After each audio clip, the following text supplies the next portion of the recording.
Un mari a surpris sa belle épouse avec un autre homme dans sa maison et ce qu'il a fait ensuite va vous choquer. Salut les amis, aujourd'hui nous vous présentons un autre film captivant qui vous tiendra en haleine du début à la fin. Installez-vous confortablement pendant que nous plongeons dans cette histoire fascinante. N'oubliez pas de vous abonner pour découvrir plus de films incroyables. Le film commence avec Monsieur David qui prépare joyeusement la table du petit déjeuner pour lui et sa belle épouse. À ce moment-là, Madame Anita, déjà en retard pour aller au travail, descend les escaliers. Il la supplie de manger quelque chose avant de partir, et elle accepte. Elle finit de manger et s'en va précipitamment tandis que son téléphone ne cesse de sonner. Quelques heures plus tard, alors que Monsieur David s'apprêtait à aller au travail, leur domestique l'informe d'acheter sa boisson préférée en rentrant, car l'homme qui venait souvent rendre visite à sa femme en son absence l'avait terminée. Cela le choque et l'énerve. Furieux, il avertit la domestique que si elle mentait, il s'occuperait d'elle, puis il partit. Au bureau, Monsieur David était tellement perdu dans ses pensées en regardant son téléphone qu'il n'entendit même pas frapper lorsque son ami et collègue Bushi entra. Surpris, Bushi lui demanda ce qui le préoccupait, mais David insista sur le fait que tout allait bien. Ils parlèrent du travail et consultèrent quelques dossiers, mais David restait profondément troublé par ce que la domestique lui avait dit. Plus tard dans la soirée, il rentra avec la boisson et demanda à la domestique si l'homme dont elle avait parlé était revenu. Elle répondit non, expliquant qu'il ne venait que les mercredis. Cela perturba encore plus David. Le soir, Monsieur David et sa femme dînèrent avec son ami Bushi et l'épouse de celui-ci, Uju. Ils rirent et burent ensemble, jusqu'à ce que Bushi pose une question sur la ministration. Cette question mit David en colère, et sans s'en rendre compte, il éleva la voix, affirmant qu'il ne s'associerait jamais à un trafiquant de drogue. Tout le monde fut choqué et effrayé par son éclat. Plus tard, il s'excusa et raconta tristement comment son jeune frère s'était impliqué dans la drogue et comment cela l'avait détruit. Il devint émotif et tout le monde fut touché, mais Anita semblait encore plus terrifiée.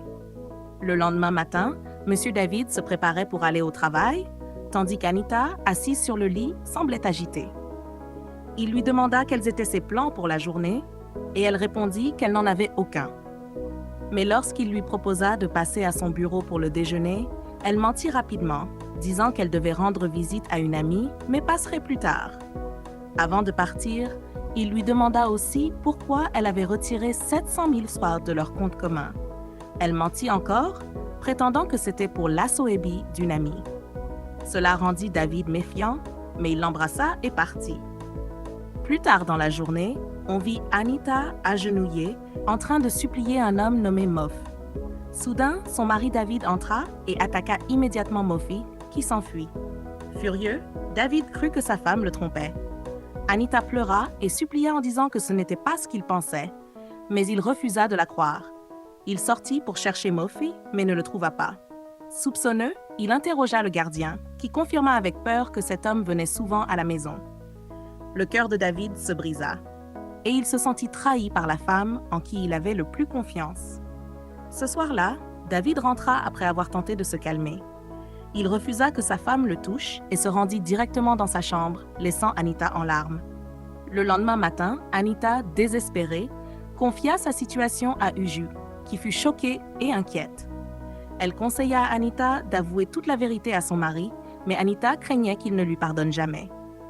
Elle se rappela à quel point il était bouleversé en parlant de son frère et de la manière dont la drogue l'avait détruit. Elle n'arrivait pas à lui dire qu'elle avait autrefois vendu de la drogue, volé de l'argent et travaillé comme stripteaseuse pour survivre.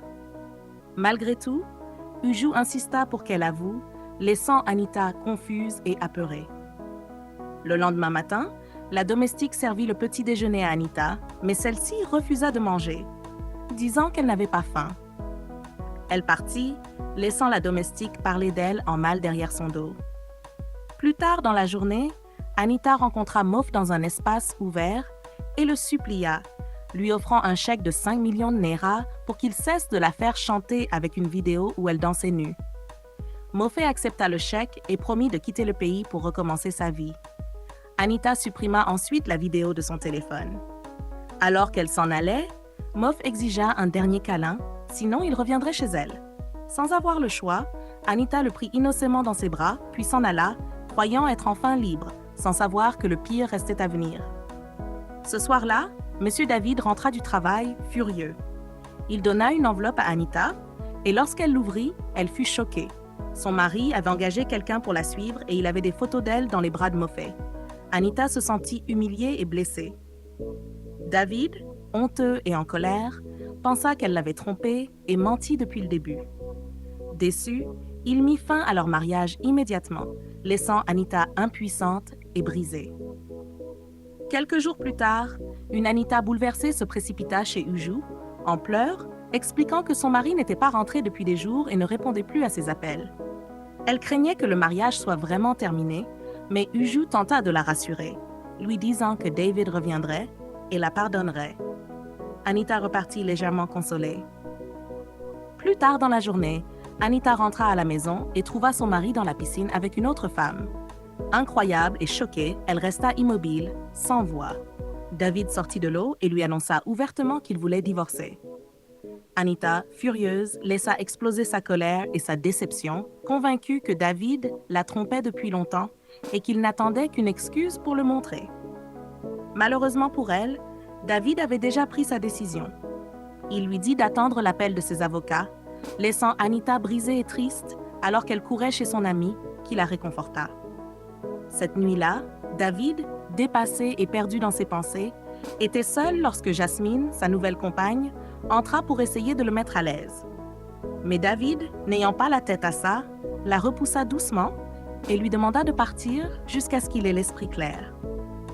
Jasmine quitta la pièce en silence. Le lendemain, Anita et David signèrent officiellement leur papier de divorce en présence de leurs avocats. Ce n'était facile pour aucun des deux, et la douleur se lisait clairement dans leurs yeux. Le jour suivant, Anita et David rencontrèrent l'agent chargé de vendre leur maison. L'agent promit de la vendre à un bon prix afin que David retrouve l'argent qu'il avait investi dans sa construction. Mais David prit tout le mérite, affirmant qu'il avait construit la maison seul, ce qui déclencha une dispute avant qu'ils ne se séparent fâchés. À l'intérieur de la maison, Anita, toujours furieuse, appela son amie pour lui raconter comment David l'avait méprisée et rabaissée. Elle déclara que le mariage était une arnaque, mais Uju la calma et promit de lui rendre visite le lendemain. Ce soir-là, M. David reçut un appel de son avocat demandant une réunion urgente entre lui et son ex-femme. David lui répondit d'appeler directement Anita, puis mit fin à l'appel. Le lendemain, l'avocat exprima ses inquiétudes concernant la vente difficile de la maison.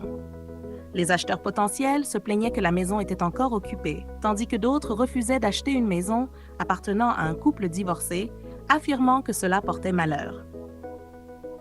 David et Anita furent choqués.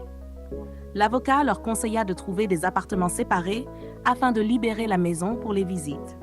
Ils acceptèrent. Le plan était de vendre la maison et de partager les biens équitablement. L'avocat leur donna un mois pour trouver de nouveaux logements pendant que David prévoyait également de préparer son visa. Ils le remercièrent et partirent. Quelques jours plus tard, David confia ses inquiétudes à Bushi au bureau. Il expliqua combien il serait difficile de vivre un mois entier sous le même toit qu'Anita et comment Jasmine n'arrêtait pas de l'appeler, l'empêchant de réfléchir. Cela le rendait encore plus confus et inquiet. Le lendemain matin, David préparait le café avec 2 tasses comme d'habitude, avant de se rappeler qu'il était désormais divorcé. Il rangea rapidement une tasse et n'en prépara qu'une seule. Il était évident que vivre dans le même espace que la femme qu'il avait autrefois aimée ne serait pas facile. Quelques jours plus tard, David ramena Jasmine à la maison. Ils riaient et faisaient du bruit, exhibant leur relation devant Anita avant d'entrer dans sa chambre. Anita se sentit triste et insultée. Elle appela immédiatement Uju pour déverser sa colère, mais Uju lui conseilla de rester calme. Le lendemain matin, Anita partit pour son jogging lorsqu'un jeune homme séduisant l'aborda pour attirer son attention. Au début, elle l'ignora, mais lorsqu'elle remarqua que David la regardait, elle joua immédiatement le jeu et lui donna son numéro. David était furieux, mais tenta de rester calme lorsqu'elle rentra dans la maison. Plus tard dans la journée, Anita raconta l'incident à Uju, mais cette dernière, inquiète, lui conseilla de ne pas s'impliquer avec un autre homme. Anita refusa, affirmant qu'elle voulait faire goûter à David sa propre médecine pour qu'il soit quitte. Cette nuit-là, Anita était dans sa chambre en train de faire défiler son téléphone lorsque le bruit provenant de la chambre de David et Jasmine la dérangea. En colère, elle se leva pour aller les affronter, mais se retint, sachant que David penserait qu'elle était jalouse. Elle s'assit de nouveau, agacée par le bruit. Le lendemain, Teju, le jeune homme à qui Anita avait donné son numéro, vint la chercher parce que le numéro qu'elle avait donné ne passait pas. Malheureusement, Anita n'était pas à la maison, alors David s'occupa de lui. Il tenta de le chasser, affirmant qu'Anita n'était pas intéressée et que c'était pour cela qu'elle lui avait donné un faux numéro. Mais Teju refusa d'abandonner. Il proposa même de payer David pour obtenir le vrai numéro d'Anita, expliquant combien il l'appréciait. Cela mit David en colère et il le chassa. Plus tard dans la journée, Anita était chez Uju, la suppliant de l'héberger jusqu'à ce qu'elle trouve son propre appartement, disant qu'elle ne supportait plus de rester dans la même maison que David et sa petite amie. Uju accepta volontiers, laissant Anita soulagée et reconnaissante. Cette nuit-là, David attendait secrètement le retour d'Anita. Mais lorsque Jasmine le confronta, il nia attendre qui que ce soit, affirmant qu'il était juste sorti pour prendre l'air. Il la renvoya à l'intérieur. Mais lorsqu'il vit Anita entrer, il arrêta rapidement Jasmine et recommença à jouer avec elle pour rendre Anita jalouse. Celle-ci, blessée, les ignora et monta à l'étage. Dans sa chambre, elle exprima sa tristesse et sa frustration. Le lendemain, David prenait son petit déjeuner quand Anita descendit avec ses bagages. Surpris, il lui demanda où elle allait. Soudain, Teju entra, les choquant tous les deux, surtout David. Ce dernier tenta de le faire partir, mais Anita l'accueillit rapidement. Elle ne savait pas qu'elle avait mal tapé son numéro et le corrigea immédiatement, s'excusant. Elle l'invita même à rester pour le petit déjeuner, ce qu'il accepta, laissant David jaloux et contrarié. Quelques minutes plus tard, Anita et Teju prenaient leur petit déjeuner ensemble pendant que David les observait, furieux. Teju demanda pourquoi David le regardait ainsi et qui il était pour Anita, mais elle lui dit de l'ignorer. Furieux, David partit dans sa chambre, tournant en rond en colère, tandis que Jasmine s'inquiétait qu'il aime encore son ex-femme. Anita raccompagna ensuite Teju. Bien qu'elle semblait triste et inquiète, elle lui promit de le revoir avant qu'il ne parte. De retour à l'intérieur, David, encore furieux, confronta Anita pour avoir amené un autre homme dans sa maison. Mais Anita répondit avec audace, lui disant ses 4 vérités. Elle était pour la guerre et prit son sac pour rentrer, affirmant qu'elle ne partirait plus. Les amis, on dirait que ces deux-là sont sur le point de vivre une grande bataille. Le lendemain, David travaillait sur son ordinateur portable lorsque Jasmine entra, essayant de jouer avec lui et lui proposant de sortir pour s'amuser. Aussitôt, il se souvint de la manière dont Anita le prenait dans ses bras autrefois, de l'amour et du rire qu'ils partageaient. Mais malheureusement, ce n'était pas Anita qui le tenait maintenant. C'était Jasmine. Il devint triste et la repoussa gentiment, lui disant qu'il était occupé et n'avait pas le temps. Jasmine, déçue, sortit. Ce soir-là, Anita s'habilla magnifiquement, élégante et rayonnante, et mit son parfum le plus séduisant, juste pour voir si son ex-mari David pourrait lui résister. En sortant, David la vit et lui demanda curieusement où elle allait. Elle répondit « en boîte de nuit », le surprenant. Le parfum attira immédiatement son attention. C'était celui qu'il lui avait offert. Incapable de résister, David se pencha pour l'embrasser lorsque Jasmine descendit soudain, interrompant le moment. Anita, déçue, s'éloigna tandis que Jasmine regardait David avec colère pour s'être montrée si proche de son ex-femme. Anita, bouleversée, s'arrêta chez Uju et avoua qu'elle aimait toujours David, mais qu'elle voulait chasser ce sentiment de sa tête. Uju, pas surprise, lui dit qu'elle n'y pouvait rien. David était son premier véritable amour. Cela laissa Anita confuse et troublée. Tard dans la nuit, David attendait anxieusement le retour d'Anita, inquiet de ne pas la voir rentrer à l'heure. Lorsqu'il entendit enfin des pas, il se cacha rapidement tandis qu'Anita entrait, faisant semblant d'être au téléphone avec un petit ami imaginaire. David sortit ensuite, l'air triste et jaloux. Les amis, Est-ce que ces deux-là réussiront un jour à tourner la page ou sont-ils coincés dans un amour qu'ils nient tous les deux? Le lendemain, Teju arriva pour emmener Anita à un rendez-vous. David, furieux, tenta de l'interroger. Jasmine descendit immédiatement et suggéra qu'ils sortent tous ensemble pour un double rendez-vous. Teju accepta, laissant David et Anita obligés de suivre. Au bar, les quatre s'assirent ensemble, discutant et apprenant à se connaître. Teju demanda à Anita son statut matrimonial et elle répondit qu'elle serait officiellement célibataire dans un mois et qu'elle cherchait un appartement. Teju proposa de l'aider à en trouver un, mais David s'y opposa fermement. Anita accepta cependant rapidement l'offre juste pour contrarier David encore plus. Ils continuèrent de s'amuser, mangeant et discutant, Anita ignorant complètement les expressions et l'humeur de David. Plus tard dans la soirée, de retour à la maison, Jasmine, furieuse et déçue, confronta David sur le fait qu'il n'avait cessé de regarder Anita durant toute leur sortie en l'ignorant complètement. En colère, elle lui dit qu'elle en avait fini avec lui, puisqu'il aimait clairement encore son ex-femme. Elle sortit en trombe, laissant David dépassé et confus. Quelques instants plus tard, Jasmine revint avec ses bagages et dit à David de l'appeler lorsqu'il serait vraiment passé à autre chose qu'Anita. Mais à sa grande surprise, David répondit simplement « D'accord ». Cela la mit encore plus en colère et la rendit honteuse alors qu'elle repartait précipitamment. Cette même nuit, Teju déposa Anita. Il avoua ses sentiments pour elle, mais lui dit de prendre son temps et de réfléchir avant de répondre. Anita, bouleversée et sans voix, rentra à l'intérieur. À l'intérieur, David essaya de lui parler, mais Anita l'ignora et s'éloigna. Le lendemain matin, Anita était habillée et prête à quitter la maison quand David l'arrêta et lui tendit une tasse de thé, suppliant qu'ils discutent. Mais Anita, indifférente, lui dit sans s'excuser que c'était définitivement fini puisqu'il ne l'avait jamais écoutée. Elle sortit, laissant David confus et anéanti.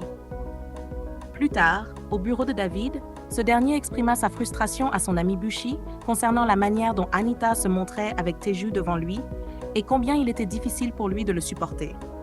Soudain, ils réalisèrent quelque chose. L'homme que David avait surpris chez lui auparavant n'était pas Teju. Il y avait un problème, mais ils n'arrivaient pas à comprendre lequel. Plus tard dans la soirée, Anita rentra chez elle, mais fut choquée de voir la porte déjà ouverte. Elle remarqua des gouttes de sang sur le sol. Pensant que David était en danger, elle courut à l'étage pour vérifier. La trace de sang menait jusqu'à sa chambre. Mais à son horreur, ce n'était pas David, c'était Moff, sortant de sa salle de bain avec une arme à la main. Terrifiée, elle recula, lui demandant ce qu'il voulait.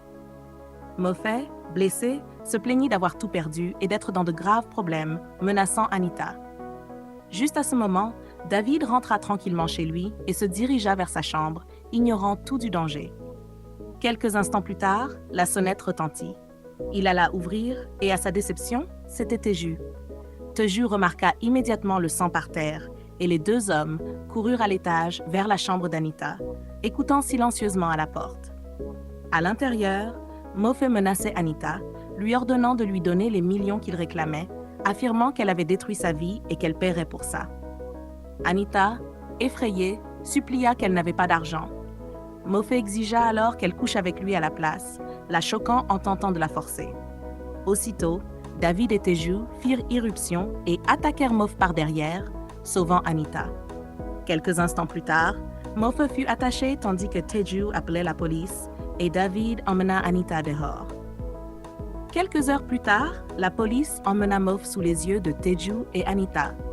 Teju confirma que David n'était pas seulement son colocataire, mais bien son ex-mari. Il ne se fâcha pas et lui dit que si un jour elle changeait d'avis concernant David, il serait prêt à l'accueillir. Ce geste toucha profondément Anita, qui le remercia avant qu'il ne parte. De retour à l'intérieur, David comprit que Moff faisait chanter Anita depuis le début et qu'elle ne lui avait jamais dit la vérité lorsqu'il était son mari, le poussant à croire qu'elle avait une liaison. Accablée, Anita fondit en larmes et lui avoua tout. Elle lui parla de son passé, comment son oncle l'avait livrée à des hommes alors qu'elle était très jeune. Elle avait réussi à s'enfuir à 19 ans, où elle rencontra un groupe qui l'introduisit à la prostitution, au trafic de drogue et au striptease. Moff était son contrôleur et couchait également avec elle, refusant de la laisser arrêter. Un jour, elle vola un riche client et s'échappa, mais le client attrapa Moffett à sa place et le fit emprisonner pour son crime. Malheureusement, Moffett la retrouva plus tard et commença à la faire chanter pour qu'elle le rembourse. Cependant, Anita avait utilisé l'argent volé pour aller à l'école et changer sa vie, jusqu'à ce que Moffett réapparaisse pour détruire tout ce qu'elle avait reconstruit. David, choqué et brisé, l'écouta pendant qu'elle s'excusait sincèrement. Il lui demanda ensuite si elle avait couché avec Moffett le jour où il les avait surpris, mais Anita lui dit la vérité. Elle ne l'avait pas fait. Moffett était seulement venu réclamer de l'argent, sinon il révélerait tout son passé. Il avait même exigé une fellation, mais elle n'avait pas cédé avant que David n'arrive. David lui demanda aussi si elle avait déjà pris de la drogue, et elle répondit que non. En entendant tout cela, David fut déçu et se détesta pour ne pas lui avoir fait confiance. Il s'excusa sincèrement d'avoir supposé qu'elle le trompait. Le moment devint chaleureux alors qu'ils se pardonnaient mutuellement. Le lendemain, Anita rangeait ses affaires pour partir lorsque David entra. Choqué, il lui demanda où elle allait et elle répondit qu'elle quittait la maison, convaincue que maintenant qu'il connaissait son passé, il ne la verrait plus jamais de la même façon. Déjà plein de regrets, David lui dit qu'il ne voulait plus la perdre. Il lui avoua qu'il l'aimait, qu'il ne pouvait pas vivre sans elle et que leur divorce ne comptait plus. Il pouvait le rendre inutile et se remettre ensemble. Anita, profondément touchée et émue, accepta et ils se réconcilièrent, redevenant un couple heureux et amoureux. À partir de ce jour, ils vécurent heureux, passant du temps ensemble, partageant des moments de qualité, jouant et se promettant de toujours se faire confiance et de s'écouter, peu importe la situation. En vérité, la confiance est la clé d'une relation ou d'un mariage sain et harmonieux. Mais une fois qu'elle est brisée, il devient très difficile de la réparer. Aussi, n'assumez jamais, cherchez des réponses ou les bonnes informations afin de ne pas finir par haïr la mauvaise chose ou la mauvaise personne. Merci d'avoir regardé. N'oubliez pas de vous abonner pour plus de films fascinants comme celui-ci. À la prochaine. Au revoir.